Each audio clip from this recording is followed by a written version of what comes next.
आरो नोंथांमोननोबो आङो मेन टपिक बा गोनांथार खोथा खोन्थानो सानदों। हिन्जाव गदाय लानो गोसोब्ला सिगांग्रो एप्लाइ खालामग्रोनांगौ। जाय बिथाङाहाय गावनि हिन्जाव थाखासेयावबो गुबुन हिन्जावखौहाय लानानै खारोब्ला बिहा मा साजा मोनो, थिग बैफोरो मानसिफ्रा बा जोङो नैबे रुल्सखौहाय मिथिना लाग्रोनाया मोजां। बेखौ आङो उनाव हैगोन। अके, हेलौ, वेलकाम माय फेमिलि। आरो आंनि मिथिसार ब्र चेनेलावहाय गासैखौबो बरायबाय आरो बजबना लाग्रोबाय। दानिया फैदो, आं मोनसे बुस्थु शेयार खालामनो सानदों जाहाथे नोंथांमोनाबो एसे मिथियो बेखौहाय। आरो जुदि आंनि चेनेलाव गोदानबा साबसक्राइब आरो खालामनो दाबाव। लाना खारनाय लाना खारनाय लाना खारनाय लाना खारनाय मालायफ्रा हनै लालाय गारलाय। बोराय मानसिया सिख्लाखौ लाना खारनाय, बुरि मानसिया सेंग्रा मानसिखौ लाना खारनाय। मा बोथोरा सोलायबाय नामा? सेंग्राया बुरिखौ मोनो, सिख्लाया बोरायखौ मोनो। दा बे सोलिगासिनो दं जाथाया। दा सिङाव जे मा जादों गुनाह कबूल है, बेखौ जोंबो मिथिया, आंबो मिथिया। कबूल है बिल्कुल। दा बिसोरो गोसोबादि लालायदों खारलायदों, लालायदों खारलायदों, गारदों लादों खारदों, गारदों लादों खारदों ना। जुदि खारजानाय मानसिया बा गोमाजानाय मानसियाहाय केस एफआइआर होयोब्ला जि माबादि फासिगोन बेखौ बिसोरो मिथिया। जाय हिन्जाव गोनांखा हौवायाहाय गुबुन सिख्लाखौ बा सोरखौबा लानानै खारोबा बेहा मा साजा मोनो बेखौ मिथियालासेनो लानानै खारो ना।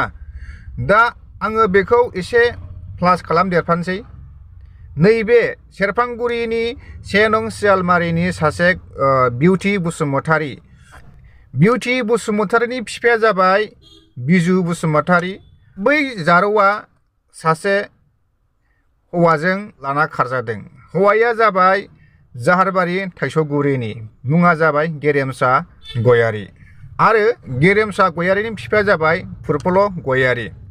दा बिसोर सानैजों लानानै खारलायदों आरो गेरेमसाया हिन्जाव गोनांखा आरो बेहा गथ'बो दं। दिनै नोंनो मिथिखागौमोन आङो सिजारिन देहा होननानै, 2 मासानो जायाखै। प्रब्लेमा जाबाय बिउटि बसुमतारीनि बिमायाहाय केस होदों गावसिनि सेरफांगुरि थानायावहाय। दा बे केसखौहाय होनायनि उनावहाय बिनि बिमा आरो बिनि बिफायाहाय आंखौहाय एसे भिडिअ बानायनानै फेसबुकआवहाय हगार होननानै बुंनायखाय आं बेखौ हगारदोंमोन, जाहाथे गावसिनि फिसाखौ थाब मोनो आरो केसा गिदिर जाया बिदि साननानै। दा भिडिअखौ आङो हगारखांनायनि उनावहाय गेरेमसा गयारी न'खरनिफ्राय दा बिसोरो आंखौहाय फन हरनानै बुजिया सोमजिया फेक फेक फेक फेक फेक फेक फेक बुंहरदों। दा माखासे भिडिअखौ दाननो थिननायलाय आंबो दानबाय। दा बिसोर जुदि मोजां लाइनजों फैयोब्ला आंबो बिसोरनोहाय साजेसन होगौमोन मा खालामथाव बेखौहाय। आरो आङो सानखादोंमोनबो आरो बिसोरनियाबो अकेखामोन। जुदि गथ'आ थाब फैयोब्ला जाहाथे केसा देरा बावनो उइद्र' खालामनानै दोनगोन बा बावनो लेथाखौ सेस खालामगोन। जाहाथे बेखौ बुजियालासिनो गेरेमसानि बिमा बिफाफ्रा मा खालामखो बेखौहाय थाब लेंहरालासिनो दा केसा देरनायनिफ्राय देरगासिनो दङ।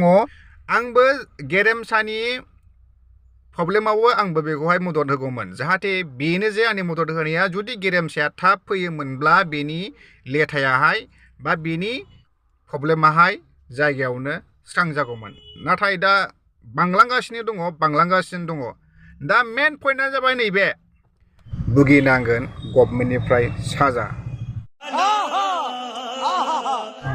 जाय बिथाङाहाय गावनि गिबि हिन्जावखौहाय सिगांग्रो डिभर्स होआलासिनो जुदि गोदान हिन्जाव जुदि लाना खारोब्ला BNS सेक्सन 82 नाम्बारजोंहाय केस रेजिस्टार खालामनो हायो। योर ऑनर, ये घरों से टीवी चोरी करता है।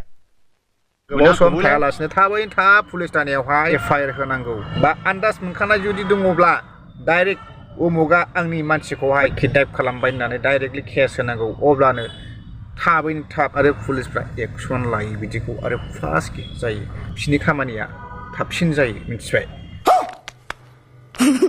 बिराद आलादा।